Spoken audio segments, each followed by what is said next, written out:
Hello, everyone. Welcome to today's Professor Spotlight. We're very excited to be doing a joint event here with the Creative Writing and Literature Society. So thank you all for being here today. Today we have a very special guest. We have David Barber here. Professor Barber is a poetry editor of The Atlantic. He's been the editor there since 1994, and he's taught literature at Harvard Extension School for a long time, but he's also taught at Emerson College, Middlebury College, and MIT. He's published approximately 3 books thus far, and he not only teaches about the craft of poetry, but also writes poetry himself. So we'll be learning a lot from him today. I want to thank you again, all for being here. And Dr. Barber, take it away. Thank you. Thank you for the invite. Just a couple of quick, this is just a little updating. I do not hold a PhD, but an MA from Stanford in creative writing literature. I also am no longer affiliated with The Atlantic. Otherwise, everything should be intact. Again, when I was asked to do this spotlight and have a few words to say, it sent me right back to the beginning, which for me was 2017, fall of 2017, and Extension was trying to build out their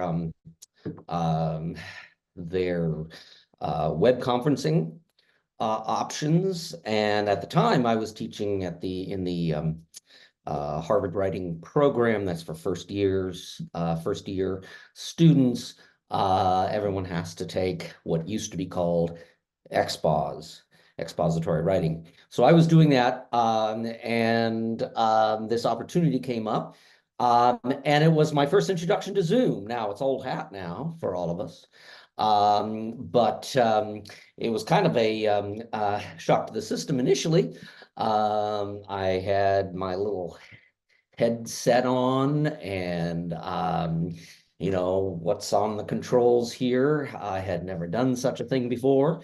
But it didn't take very long for me to feel like I was right up there on the bridge of the Starship Enterprise. And so when, we all got very familiar with Zoom a couple years later, but I was already up and running. And the great, again, fabulous thing, I had nothing against brick and mortar. But as maybe some of you know very well, the range of students who can take web conferencing is quite extraordinary.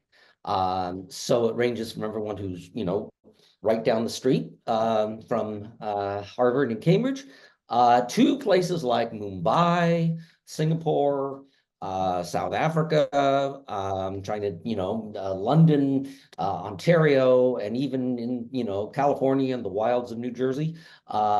Just really global. It's quite amazing. So it's great. Now, from the start, I designed the course. What am I going to call it? I have called it from the beginning, Listening to Lines. And then that was the introductory class. And then I had the opportunity to add another one, which would be a so-called advanced class. And I called it The Art of the Line. The line. I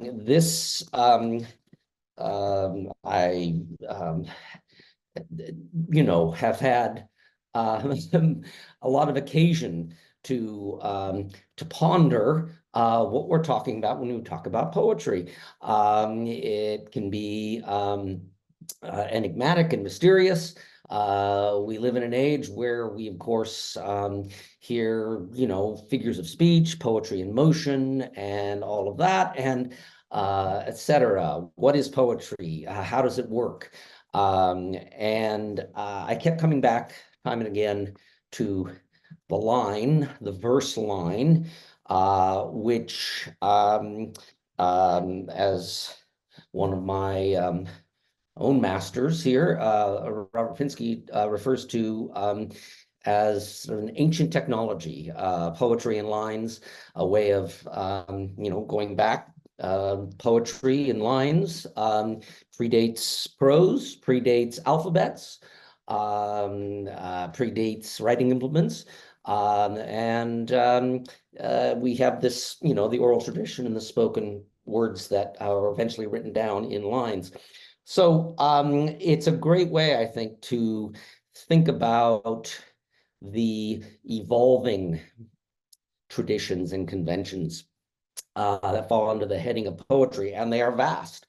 Um, I do find that the focusing on the line does open up all sorts of possibilities for studying or looking at examples from the ancient world to the present, and all of the ways in which lines have grown into expanded into different forms and genres of poetry. So the line, listening to lines. Now, the listening part is important.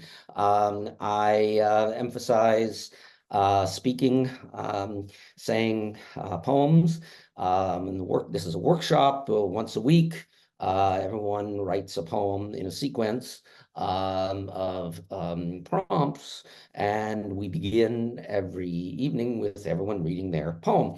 I also have a recitation assignment.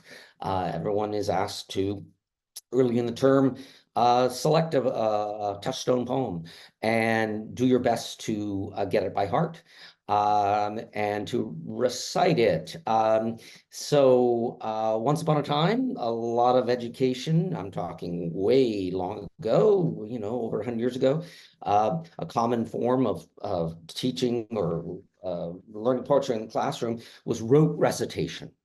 Rote recitation. Okay, so you had to memorize this and that and speak it. That fact that it was dutiful and almost punitive at times ruined it for everyone. But in the last 25, 30 years, there's been really a renaissance in audio of poetry in so many different ways. And I like to think of it as being, now that it's no longer needs to be a feat of brute memory. Everything's in the cloud. We can call it up to there's no great impetus to remember, get lines by heart as some sort of athletic feat. And I think that opens the door to pleasure, to doing it for not just fun. Fun is part of it, but the deep pleasure of hearing lines, getting lines by heart, listening to lines in the air. So that is sort of at the core of the way I have put together these courses. Now, I would like to, I'm thinking, well, what am I going to do here? It's been a while since I PowerPointed, but I did put together a couple of slideshows, one which will be visual, and that's the longer one, and then a shorter presentation with some audio that we can listen to a few lines together. It's just a fraction of the links I provide on the Canvas website. Again, I'm always looking to expand those offerings. But there are some tried and true ones, and I'll serve them up to you. But first, I guess let me share screen. Is that okay, Mina, now? Good. And set up my, let's see, where is it?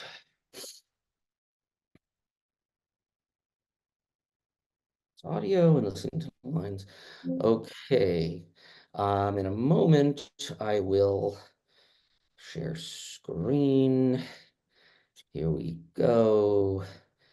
And we have, all right. How is that doing? Can you all see that fairly well? Am I hearing you? Okay. I can't see, well, I'll have one up there. So this again, just a slideshow of all sorts of things that sort of I hope gives a sort of a panoramic um, aerial view of the course, not in terms of assignments and topics so much as the great range of things that uh, come into play when we listen to lines. So here's the course, beginning poetry. There's also the art of poetry, the so-called advanced. I'm a great one for one-liners, for proverbs, for sayings. And here are some of them, just a few of my favorites. All the Fun's in How You Say a Thing by Robert Frost. I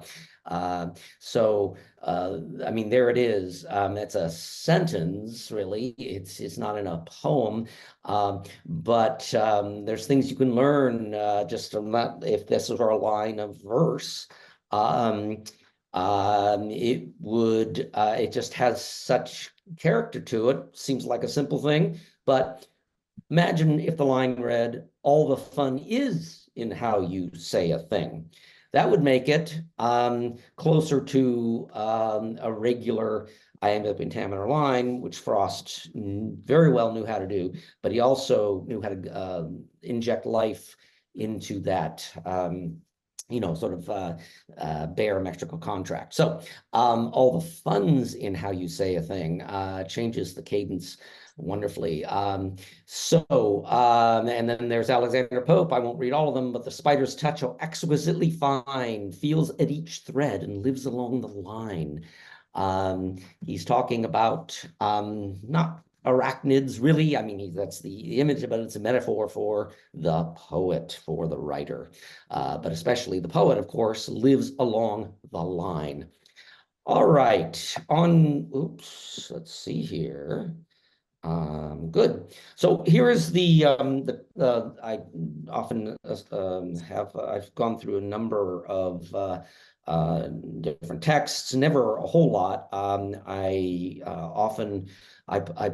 put a lot of essays and optional readings onto Canvas, but this has been the sort of the touchstone book for me from the beginning. Robert Pinsky's Singing School, Learning to Write and Read Poetry by Studying with the Masters. It's an anthology of poems. He is not, it's not an anthology like the Norton. It's nothing canonical. It's not trying to be chronological or make it one, except that, as he says, he finds these as examples that he finds magnificent singing school. So that comes from a Yeats poem. There is no singing school, but monuments of its own magnificence. And he uses that as a way to say, well, this is, studying seriously, studying poetry seriously is studying with the masters, but the masters, who are the masters? And who says a poem of a master is magnificent? And this is what I love. He says, you do. The answer is implicit in Dexter Gordon. He talks about Dexter Gordon, the great um, um, tenor sax player, who was just enthralled by the elder statesman Lester Young. And he said, I want, I heard Lester Young, I wanted to do that. I wanted to make that sound. I wanted to make people feel the way I felt. And Pinsky, and I find this to be, really hold true. This is, I think, the wellspring of so much art, not just poetry, but to want to be, to use the tools, the techniques, the tricks of the trade of an art form, to do what's been done to you, or have yourself so enthralled, and in admiration, but also just the sheer force of realized poems.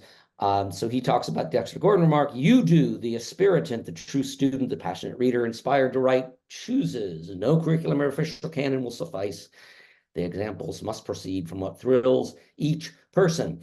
And so one of the things I've incorporated almost from the beginning, not from the very first, was to have students select two master poets to read over the course of the term, not exhaustively, not comprehensively, but to home in on very particular poems by that master poet, and not to analyze them to any great degree. That's important, but it's really, this is the idea to study with the masters is to study how the thing is done. What can you observe? What do you hear? How do these lines find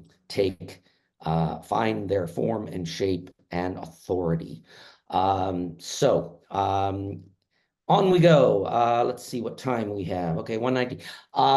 So again, what are we doing here? Listening to lines. What you see here are some lines that go back 4,000 years or so. There are lines of cuneiform, the Sumerian script, clay tablets, the first writing system. And here we have a poem. Well, you can call it a poem. It's lines, listening to lines. These is the lamentation over the city of Ur, the destruction of the city. The first assignment of every class, be it the beginning or advanced, is the students are asked to write either an ode or an elegy,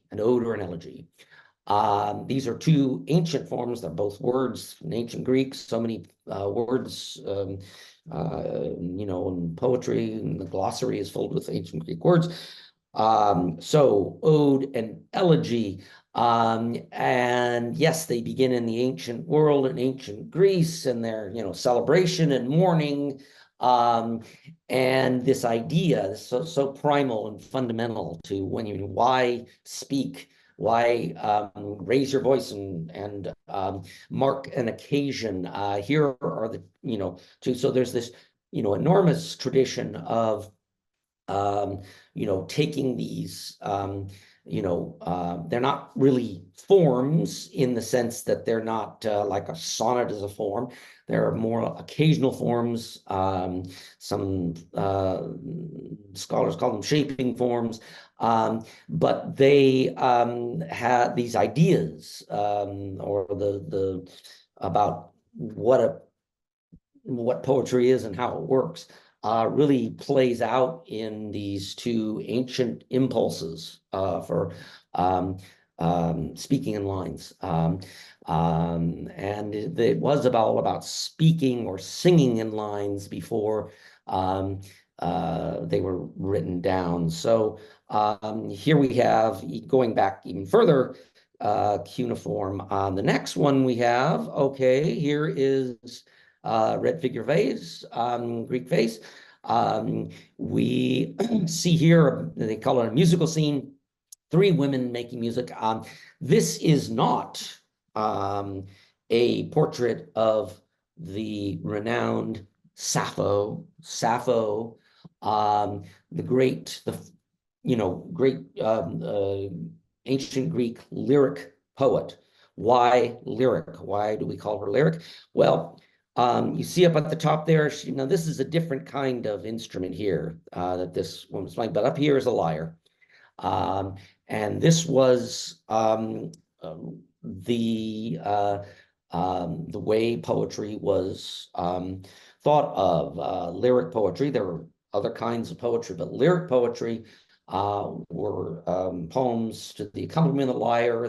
They were tended to be shorter, more sharper pitch, not telling a story so much as an epic would, not dramatizing something like ancient Greek theater would, but speaking in the moment, and usually out of one's own sense of emotion. And Sappho was renowned in her day, and renowned for years after. She goes back to the 700 BCE, that era. 2 centuries later, Plato, who had a lot of quarrels with poetry, went so far as to call her the 10th muse. The 10th muse. There were 9 muses, of course. The 10th muse, that gives you the sense of the esteem in which you are. So much of this idea of lyric poetry as it has evolved all these centuries later really, begins certainly in Western culture with Sappho. Here's Pindar, comes along a while later. He writes odes. He's most famous for his odes. There's that word again, and especially for so-called epinician odes. Anybody ever have some Nike shoes? Anyone knows what Nike means? It means victory. Victory. And that can mean, these were odes written for the victors, the winners of athletic contests. And Pindar was the most renowned writer of the odes, and this idea, well, it's honoring someone's achievement. That is still there are still odes written in that vein, in that spirit, but the ode has taken on many other incarnations since then. Oh, on we go. So as you see, we're sort of marching through the centuries. What's this? The Exeter Book, second half of the 10th century, held by the Exeter Cathedral Library. This is a production of a monastery. The monastic scribes put books together, and it just so happens that this book has it disappeared for many. It was discovered I don't know while, but the Exeter Book contains just about all of what we have of so-called Anglo-Saxon, Old English poetry. You've probably heard of Beowulf. That's, of course, what we have is a great long epic poem, heroic poem, but it's not complete. Very little of Anglo-Saxon poetry is incomplete. And I always like to, when it comes, how does it come up in this course? It comes up with riddles. No, I'm not talking about knock-knock jokes. But the riddle was a poetic form for the Anglo-Saxons of great craftsmanship, and it was really as a kind of game, really, to describe a thing without naming it.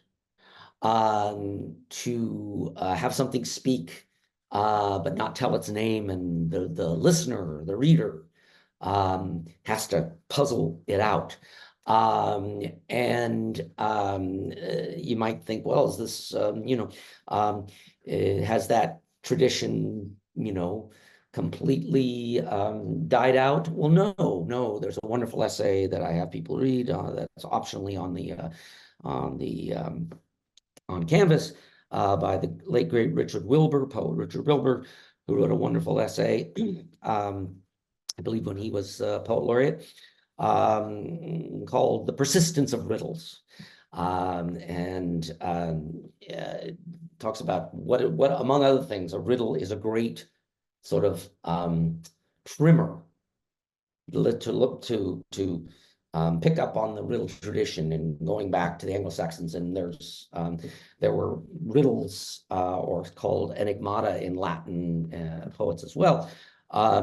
It's a great primer in metaphor making, because this is what so often created the game of speaking figuratively, that was describing something in its essence, but not explicitly.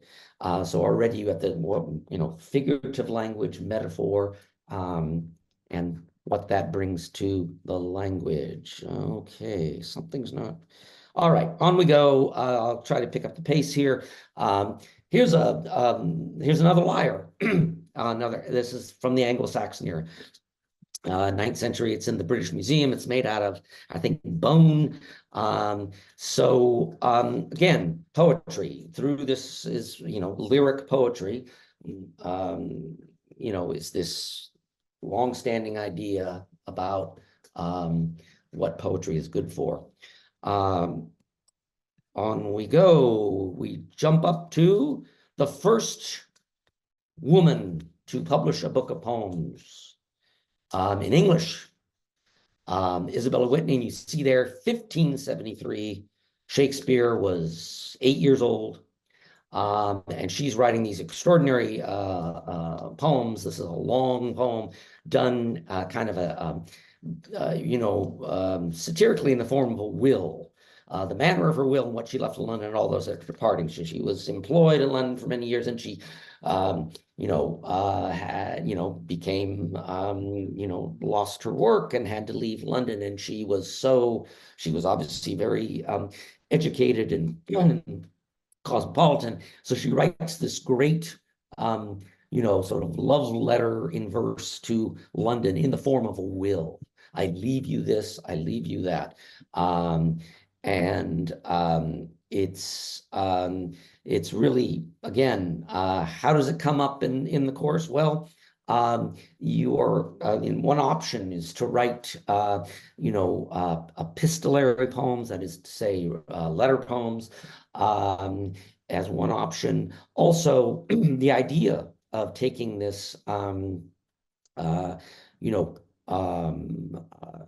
premise, and speaking, to use the traditional legal document as a platform for writing, speaking in poetic terms, I think can really be eye-opening, even if you're not moved to do something quite in that form. Here we have ballad, a broadside ballad. This is how, still, we're talking 1600s, early 1600s. This is how poetry, a lot of poetry, got into the world through broadside ballads that were put up in pubs and walls and such. And here we have the famous dueling poems, the Passionate Shepherd to His Love by Christopher Marlowe, and then Sir Walter Raleigh's sort of hard-bitten, some say cynical rejoinder, the nymph's reply to the shepherd. Um, and again, there's all sorts of ways in which, these are old poems, right? But what are we learning from them? Um, uh, there are, there's much to be learned from the way in which verse, um, rhyming verse, sung verse, a lot of the ballads, not these, but a lot of the ballads he made know from, balladry and song. Um, this too was an oral tradition that persisted for a long time. And the art of balladry, the art of speaking in persona, um, was, hugely influential in, I think, not just literary culture, but social cultures, social life as well. Let me go on. Let's see how we're doing the time. Okay. William Blake, Chimney Sweeper, Songs of Innocence. There he is. He does the illustration. He called them illuminations. He wrote the poems. He illustrated them. He engraved them. And they're extraordinary works of art, but they're also fantastic um, models for learning the ins and outs of metrical verse. Because it's great about these in particular. These has Songs of Innocence and Songs of Experience, often titled the same. So this is the Chimney Sweeper, Songs of Innocence. Chimney Sweeper is also Songs of Experience, two very different poems, sort of a point counterpoint. Um, um, and he adopted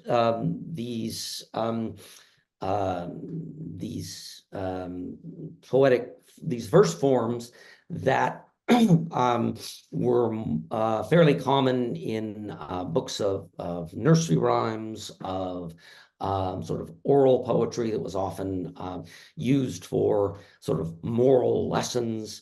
And he took those structures, those forms, and created these really sort of powerful kind of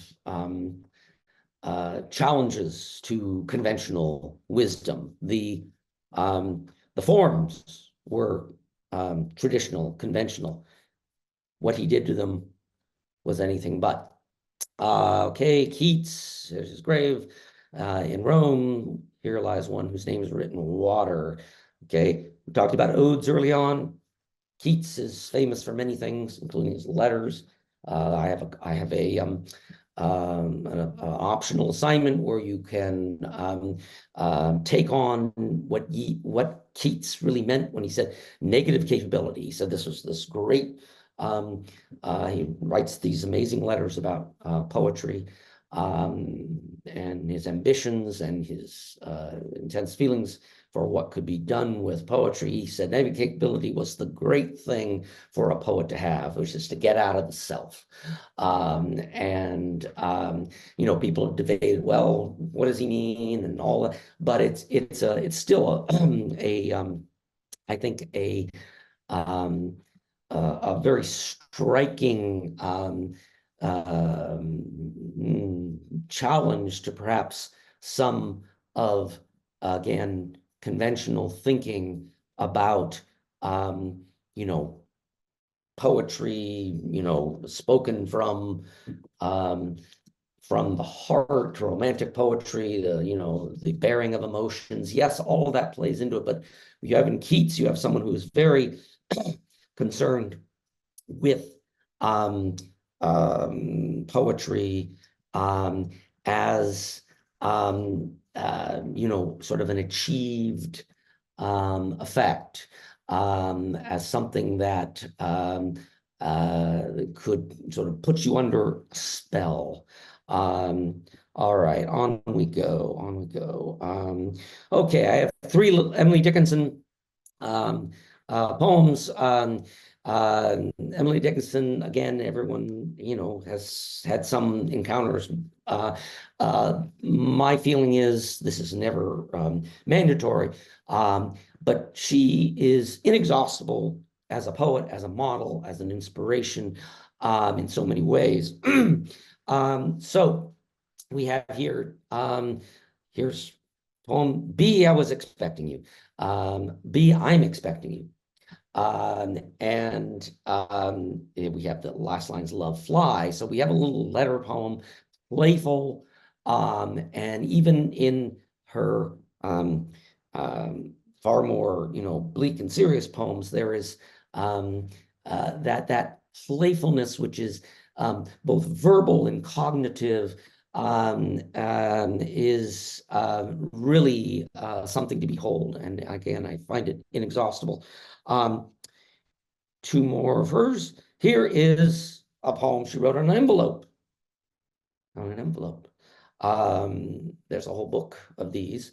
Yes, she wrote poems on paper and sewed them into little booklets that the scholars call fascicles. But she also wrote often in things that were at hand.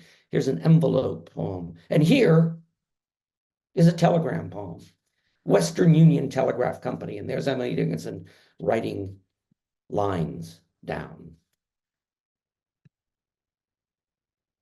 Here's another set of lines that have quite literally been, well, set in stone, engraved in copper or bronze in this case.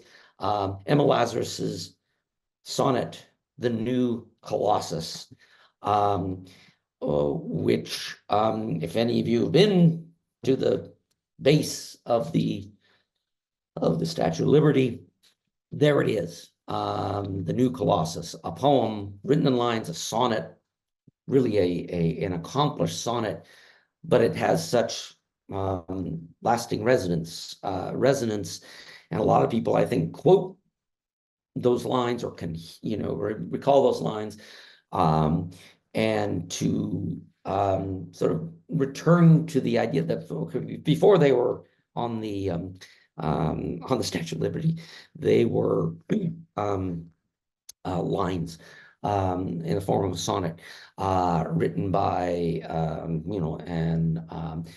an ambitious woman of New York who was actually, yes, responding to the Statue of Liberty when it was commissioned.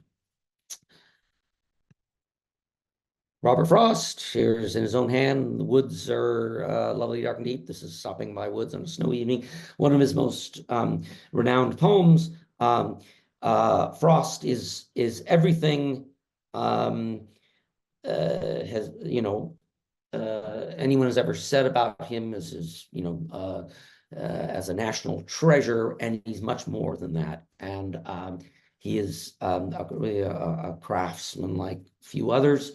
We try to get past some of the nothing wrong with the familiar ones, but also to look at the art and technique in poems that seem to be just part of sort of our secular scripture. Yeats, one who was painstaking in his revising. Here's a typescript for the poem that became Easter 1916. It was only Easter. Poetry, also light verse, comic poetry takes great skill. We try to, I try to give opportunities to, look at this this tradition and see how accomplished it is. And there are the poet John Hollander, who wrote a good deal on Dorothy Parker and such, said, there's so much more great so-called serious poetry than there is great light verse. But this is one, Old Books of Practical Cats. There is a recording I haven't brought it today, of Eliot himself reading The Naming of Cats, the first book in this, 1939. Those are his own illustrations as well. Here's Marianne Moore, the great Marianne Moore, known as Miss Moore, you know, through she became sort of a celebrity later in her life, and sort of a national figure. But from the beginning, she was sort of radically re-envisioning what poetry was, how it worked. And here's one of her, the great Elizabeth Bishop was really a protege of Marianne Moore. Here is two drafts, one art, a famous villanelle. And you see here, this is draft 16. She worked at many drafts over many years. And here finally is the well-known Gwendolyn Brooks poem, We Real Cool, published in 1966 as what? As a broadside. Remember, we looked at broadsides. This idea of poetry that is, part of culture, social life, not just something that is, scholastic, persists. So I'm going to real quick see if we can, and I know I need to wrap things up. We'll listen to her reading.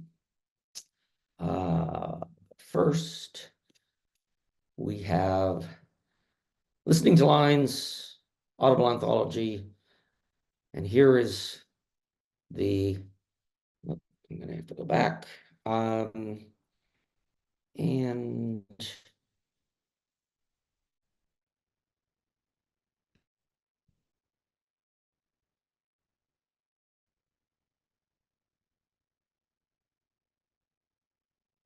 oh dear, I'm not hearing it. What's happening here? My well-laid plans. Thank you. I guess I'd better offer you We Real Cool. Most young people know me only by that poem. I don't mean that I dislike it, but I would prefer it if the textbook compilers and the anthologists would assume that I've written a few other poems. I wrote it because I was passing by a pool hall in my community one afternoon during school time, and I saw therein a little bunch of boys, I say here in this poem, 7, and they were shooting pool. But instead of asking myself, why aren't they in school? I asked myself, I wonder how they feel about themselves. And just perhaps they might have considered themselves contemptuous of the establishment, or at least they wanted to feel that they were contemptuous of the establishment, might want to thumb their noses at the establishment. And I represented the establishment with the month of June, which is a nice, gentle, non-controversial, enjoyable, pleasant, fragrant month that everybody loves.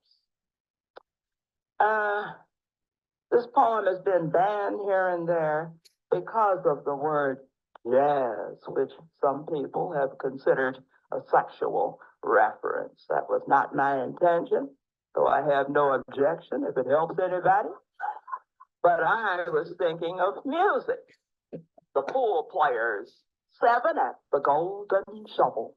We real cool, we let go, we learn light, we strike straight, we sing, sin, we then gin, we jazz, June, we die spoon. I'm going to read you 3 more poems.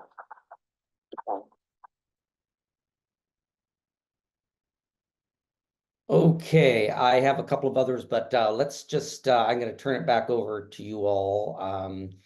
Um, okay, and stop sharing screen. There we go.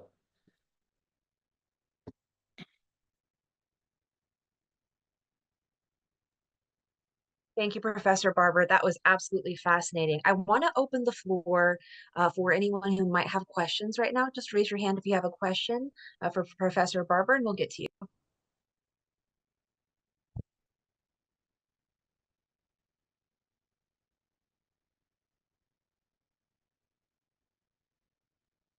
Okay, Callie, go ahead. Hey, Professor Barber, thank you so much for joining us on a Saturday for this. This is wonderful. Two kind of questions. One is very practical. I'm wondering about the Art of the Line class in the fall or the spring, like in the next academic year, if you know your schedule yet for when this class will be offered. And then two, I just would love to hear your thoughts on Mary Oliver. She's my favorite in addition to Robert Frost. And so I didn't know if Mary Oliver features in your class as well. So let me take the second one first, which is that it sounds like Mary Oliver is someone you would naturally gravitate to as a master poet. So she would absolutely be part of the course for that reason. You're right. And yes, people have done Mary Oliver as masters. So you're in good company. So again, it sounds like you've read a good deal of her, and there's a lot out there. But the idea would be not to do some sort of, deep dive and way to sort of to analyze her, but to zero in on particular poems that just really get under your skin and sort of fine tune your ear, but also just make observations about how the art of the line is, and listening to those lines are essential to what those lines have to say, how they sound, how they are shaped in tone. So as far as the schedule, I do not know yet. It's always it's year by year. For the past several years, there's been the sequence of beginning listening to lines in the fall and the art of the line in spring. I'm afraid I cannot tell you, it's not set yet, but please be in touch with the Writing Center and if you're interested or if you just want some clarity on that. I should know in the next couple of weeks, but I haven't heard back yet. Awesome. Thank you so much. Does anyone else have a question at this time? Please raise your hand if you do. All right, Professor Barber, I have a question for you. Can you tell me more about the relationship between poetry and songwriting? Are songwriters poets? Are poets songwriters? How does that work? Oh, that could be a course unto itself, really. As I mentioned, poetry, go back far enough, and it was all chanted, spoken, or sung, and often with the accompaniment of the lyre. So the idea that songwriters of our day work like poets, I think, is entirely valid. But there's, there are differences, of course, in how you would set about writing lyrics to music than you would to be writing a poem to be spoken. There's a good deal of overlap, I think. And there's a wonderful book. I happen to be a great fan of the Tin Pan Alley lyricists, Cole Porter and Isaiah Berlin and others. There's a wonderful book, goes back 30 years now, by the scholar Philip Furia, Furia. The title of the book is wonderful, The Poets of Tin Pan Alley. And he is making, he's great because he talks about the argument, say, yes, these lyrics are so skillfully written and crafted as language. And he goes through and talk, it's really great. So, syllables and all that. And there are obviously plenty of other songwriters that rise to that level, or lyricists. It is interesting that, for instance, Leonard Cohen, the late Leonard Cohen, and wrote many songs, of course. He started out writing poetry. That's what he was doing, writing poetry, very committed to writing poetry. Something happened, though, when he started writing lyrics. I mean, the whole, it really shifted the tone of voice, the way he approached language. It's neither here nor there. I'm just saying that it's really fascinating. One last thing. There's a link I sometimes provide for people who are interested in this kind of thing. A few years ago, 20 years ago, something like that, the U.S. Poet Laureate was Ted Kooser from Nebraska. And he had a day job. I don't know many years, but he worked his poems diligently, and became celebrated. So one of the first, the Poet Laureate, U.S. Poet Laureate, gets to stage evenings and have people read and everything.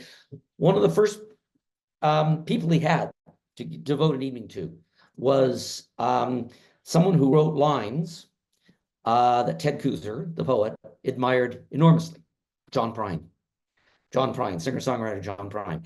And it's really fabulous. I mean, it's just, there's a hour-long conversation between the two of them. And that, again, I think plays to the interesting, kindred elements that in play. Yes. Is it Kelly? Yes. Before I get to Kelly, I just wanted to follow up really quickly about Gwendolyn Brooks, because you did bring in We Real Cool. Unfortunately for her, it is my favorite poem of hers, although she is my favorite poet of all time. But the reason why I asked specifically is because as someone who does write songs, when I read We Real Cool for the first time, I heard a chorus. So in a specific poetry course that I took here at Harvard Extension School, we were asked to take a form of medium, one of the poems, and turn it into a different medium of art. And so I turned it into a song because I heard a song. Do you ever read a work and think, oh, this might sound like a chorus or a verse, or this sounds like a songwriting piece or something like that? Because that's definitely what I got from We Real Cool. And then Kelly, will get to you as well. Okay. No, great. It's great to hear that. Absolutely. So let me very quickly say that you saw the broadside ballad, right? The there she is, that she'd written a number of years before that. But as you say, why do you hear a chorus? You hear a chorus because it's the first person plural. We at the end of those lines. That's a kind of, that's a choral. It's a technique. It's a technique of, using the lines. In one of the textbooks I also assigned, called The Making of a Poem, Evan Boland and Mark Strand, they have that poem in their anthology, and they put it under ballads.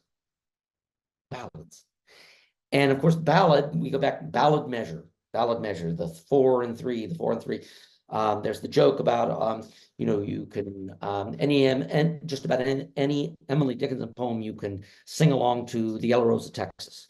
And that's because you have, of course, this is so-called common measure, ballad measure. These are forms of, you know, song forms, both in ballads and psalms, that also so-called literary poets, you know, found absolutely foundational. So all of this is to say, you know, that is a great example that you just put of something that, you know, the next step of setting it to music, fine. You know, there's a fair amount of that. You know, rather different than say, you know, a number of Emily Dickinson poems have been set to music as sort of songs. Virgil Thompson, I think, or no, Charles Ives. Just wonderful stuff. You know, it sounds like you're on the case, and I would say, you know, keep at it. Thank you, Professor Barber. Kelly, you can go ahead with your question now. Yeah, it just is inspired by your question. And I'm curious, Professor Barber, how you and your classes look at spoken word poetry and slam poetry and poems that are written specifically to be spoken out loud, versus other types of poetry. I've had different professors and teachers over, you know, my educational career say that poetry is writing that is meant to be spoken out loud. So there's really no differentiation between poetry that is designated as spoken word poetry or slam poetry, as opposed to like the more literary poets, you know, the air quotes that you used. So I was just curious, like, what is your take on if there's a differentiation between those, or if it's sort of just different flavors in one big bucket? So I think there, you know, one way to think of it is sort of parallel streams. You know, you say the categories. I mean, spoken word, so-called, and slam. Well, I mean, they are genres really unto themselves, that have been declared to be that way by their practitioners. And I think that I am somewhat impatient with the notion that there's sort of, you know, that there's some contest, needs to be some kind of contest between the two, that one's, you know, more authentic or one's more real.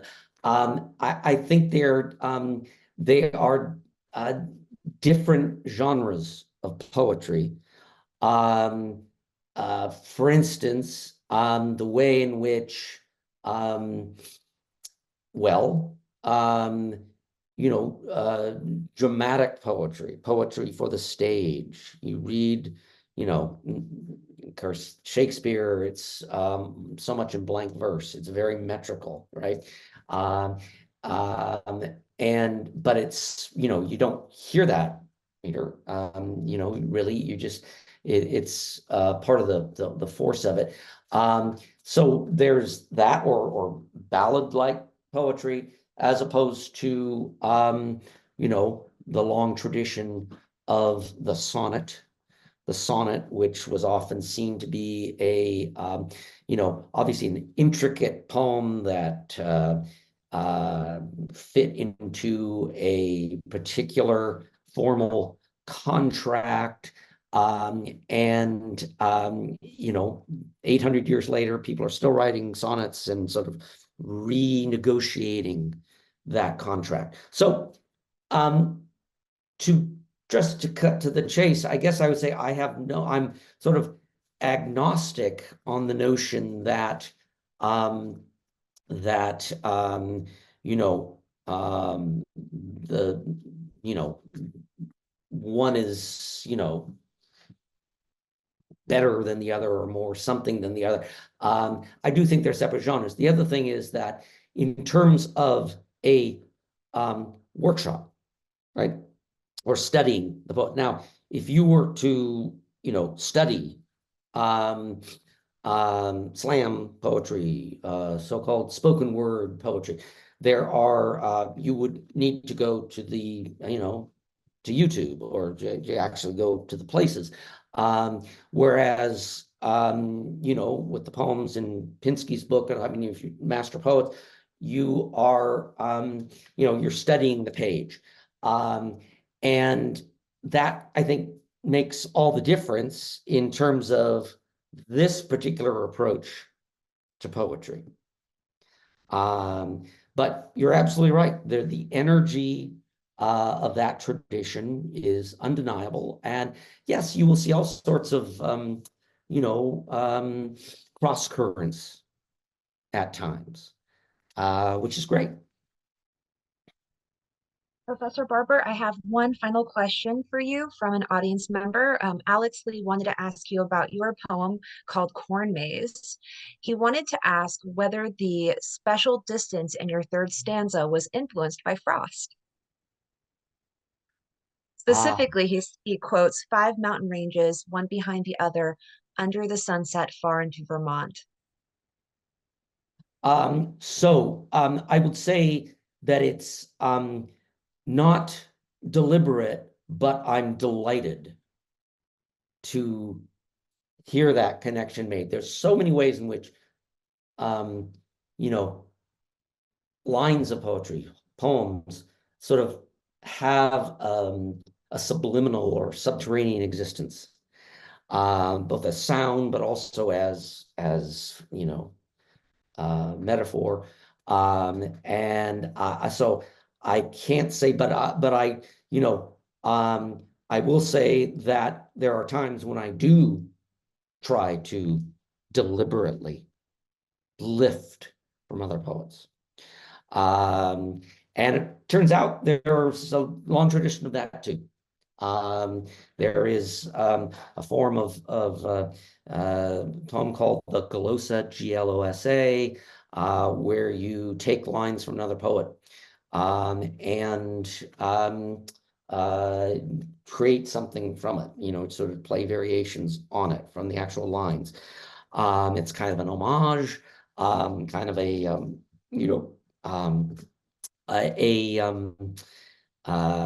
bit of